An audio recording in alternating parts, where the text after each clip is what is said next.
today we are going to start with the present perfect tense. Okay, now what are the rules of the present perfect tense? In present perfect tense, with he, she, it and all singulars, you will use has plus past participle form of the verb. Present perfect tense का पहला rule ये है कि ही, she, it और बाकी के जितने भी सिंगुलर सब्जेक्ट्स होंगे उनके साथ has plus past participle form of verb का यूज़ करना होगा. और दूसरा रूल ये है कि I, we, you, they all plurals plus have plus past participle form of verb. और आई, वी, यू, दे और बाकी के जो भी प्लूरल्स होते हैं, प्लूरल सब्जेक्ट्स होते हैं, उनके साथ आपको have plus past participle form of verb का यूज़ करना होगा. Past participle means third form of verb.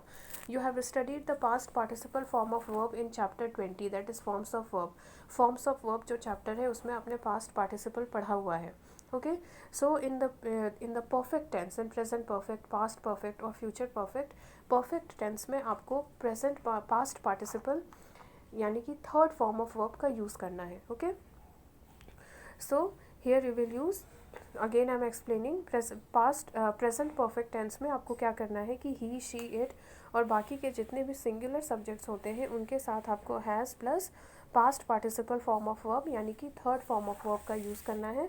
और आई, वी, यू, दे और बाकी के जो भी प्लूरल सब्जेक्ट्स हैं उनके साथ आपको have plus past participle form यानी कि थर्ड फॉर्म ऑफ वर्ब का यूज़ करना होगा. Okay, this is the rule of the present perfect tense. Okay, now we come to the exercises. Fill in the blanks with the present perfect tense of the verbs given in the brackets. Okay, first one is I dash this movie before, verb is see.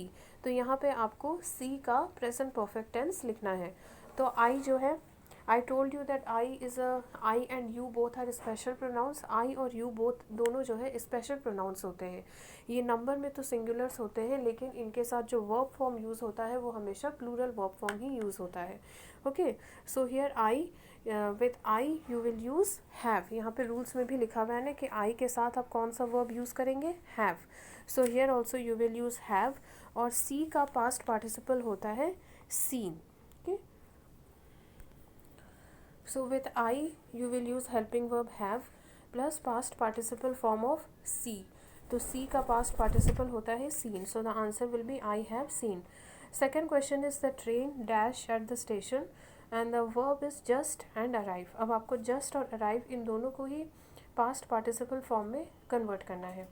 Okay, so first you will see the subject. Subject is the train, means only one train, so singular subject. अब subject है the train यानी कि सिर्फ एक train है, singular subject है. तो अगर सब्जेक्ट अगर सिंगुलर है तो फिर हम हेल्पिंग वर्ब हैज़ का यूज़ करेंगे. और just you will write it just का जो है जस्ट ही रहेगा. अराइव का पास्ट पार्टिसिपल होगा arrived. So the answer will be the train has just arrived at the station. Third question is I dash my course and the verb is finish. Okay, ना यहाँ पे आप पहले देखेंगे subject क्या है, आई. तो आई के साथ हम helping verb have, plural helping verb have का यूज़ करेंगे. ओके, तो यहाँ पर हैव होगा. फिनिश का पास्ट पार्टिसिपल होगा finished. So the answer will be I have finished. Then fourth one, they dash their lost pup. Okay, verb is find. तो यहाँ पे भी आई के, यहाँ पे भी जो सब्जेक्ट है वो है दे. यानी they is a plural subject, एक से ज़्यादा है. Okay, so it is a plural subject. तो यहाँ पे दे के साथ हम हेल्पिंग वर्ब हैव का यूज़ करेंगे. Okay, so with plural subject you will use helping verb have, plural helping verb have. And the past participle form of find is found. तो find का पास्ट पार्टिसिपल होता है found. So the answer will B they have found. Next is she. She is a singular subject. She जो है singular subject है. तो singular subject के साथ आप हेल्पिंग वर्ब हैज़ का यूज़ करेंगे. और लूज जो है she dash her pen. Okay, now verb is given here lose. Now what is the subject here, she. She is a singular subject.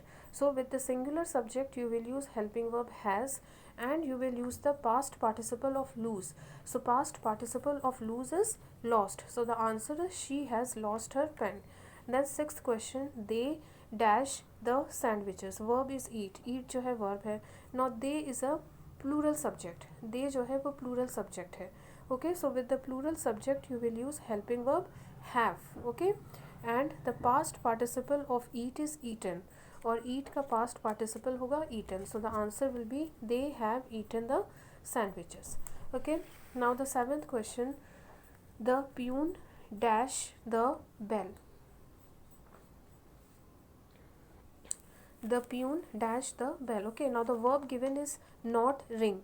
ये verb है, not ring. Okay, now both you have to use in the sentence. Now first you will see the subject, the peon. Now only one peon is there, that means singular. सिर्फ एक ही peon है, मतलब singular subject है. तो अगर singular subject है तो singular subject के साथ हम helping verb has का use करेंगे, और verb है not ring, तो not का जो है not ही रहेगा. ring जो है, रिंग का पास्ट पार्टिसिपल आप यूज़ करेंगे. So the past participle of ring is rung. So the answer will be the peon has not rung the bell yet. Next is 8th question, the shopkeeper dash the shop. Okay, verb is given just close. Now first to see the subject, the shopkeeper. तो पहले तो आप subject देखिए, the shopkeeper. So here only one shopkeeper is there, सिर्फ एक ही shop keeper है. अगर यहाँ पे शॉप कीपर्स होता तो फिर प्लूरल होता. ठीक है, अगर यहाँ पे एस ऐड होता शॉप कीपर्स तो फिर ये प्लूरल होता, लेकिन यहाँ पे सिर्फ शॉपकीपर लिखा है, the shopkeeper. So only one shopkeeper is there, that means the subject is singular. इसका मतलब यहाँ पे जो सब्जेक्ट है वो सिंगुलर है. So with the singular subject you will use helping verb has. Okay, singular subject के साथ आप हेल्पिंग वर्ब हैज़ का यूज़ करेंगे. जस्ट का जो है जस्ट ही रहेगा. You will use the past participle of close. तो क्लोज का पास्ट पार्टिसिपल होगा closed. So the answer is the shop keeper has just closed the shop. Next one is Tom dash a lot. Now the verb given in the bracket is travel. Travel is the verb here. Now first you see the subject Tom. Tom means only one person, एक ही लड़का है, एक ही person है, only singular subject. So with the singular subject you will use helping verb has, and past participle of travel is traveled. Travel का past participle form होता है traveled. So the answer is the Tom has traveled a lot. Next is I dash 2 cups of black coffee today. Now the verb given is drink. जो verb दिया हुआ है वो है drink. Now with I you use the helping verb have. I के साथ helping verb have का use किया जाता है. I told you that I and you both are special pronouns. I और you दोनों ही special pronouns होते हैं. Okay, as a number they are singular but they always take the plural verb forms. वो number में तो singular होते हैं, लेकिन जो verb form उनके साथ यूज़ होता है वो हमेशा plural होता है. So with I you will use the helping verb have, and you will have to write the past participle of drink. So past participle of drink is drunk. So the answer is I have drunk 2 cups of black coffee today. So this exercise I have given you. You do this exercise in your English grammar fair copy. Once again I am explaining you the rules of the present perfect tense. The rules of the present perfect tense is that he, she, it all singulars plus has plus past participle form of verb. He, she, it और बाकी के जितने भी singular person है, singular subjects हैं, उनके साथ आप helping verb has plus past participle form of verb यानी कि थर्ड फॉर्म ऑफ वर्ब का यूज़ करेंगे. And second rule is that I, we, you, they all plurals plus have plus past participle form of verb. और I, we, you, दे और बाकी के जितने भी प्लूरल सब्जेक्ट्स हैं उनके साथ आप have plus past participle form of verb का यूज़ करेंगे. Okay, past participle form you have studied in the chapter forms of verb. Past participle form of verb आपने chapter 19 में पढ़ा है. Okay, you have to memorize that. आपको वो past participle form of verb, present participle, past tense, ये सब आपको याद करना होगा. You have to memorize those properly.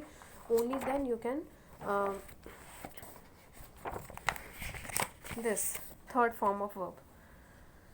This is your past participle. ये है past participle form of verb और ये है past tense. So you have to memorize this table.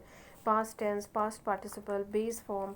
Okay, so you have to read this. This is the past participle. ये है past participle form of verb. Okay, so in the present perfect tense you will use the past participle form of verb along with has and have. If the subject is singular you will use has plus past participle form of verb, and if the subject is plural then you will use have plus past participle form of verb. I and you is a special pronoun. They are singular in number but they take the plural verb form. So with I and you will use helping verb, plural helping verb have plus past participle form of verb. I and you जो है special pronouns होते हैं. They are singular in number but they take the plural verb form. The I और you जो है वो singular number होता है, लेकिन उनके साथ जो verb form use होता है वो हमेशा plural होता है. So with I and you will always use helping verb have plus past participle form of verb. Past participle, past tense, base form of verb, all these are given there in chapter 19, in chapter 20 forms of verb. जो chapter 20 जो forms of verb है उसमें past tense, past participle ये सब दिया हुआ है. You have to memorize that properly, only then you can practice the exercise of tense. जब तक आपको टेबल अच्छे से नहीं याद होगा past tense और past participle का, आप टेंसेस के एक्सरसाइज नहीं कर पाएंगे. So first you have to memorise that table properly, then only you can do the exercise of this present of this perfect tense and of the tenses, different tenses. Okay, so go through chapter 20 forms of verbs, memorize the table properly, only then you can practice the exercise of tenses thoroughly. जब आप forms of verbs के पूरे तीनों verb forms अच्छे से prepare कर लेंगे, उसके बाद ही आप टेंसेस के एक्सरसाइज प्रॉपरली सॉल्व कर पाएंगे. Unless and until you can memorize the forms of verbs properly, you cannot do the exercise of tenses properly. जब तक आपको forms of verbs अच्छे से नहीं याद होगा तब तक आप tenses के exercise properly solve नहीं कर पाएंगे.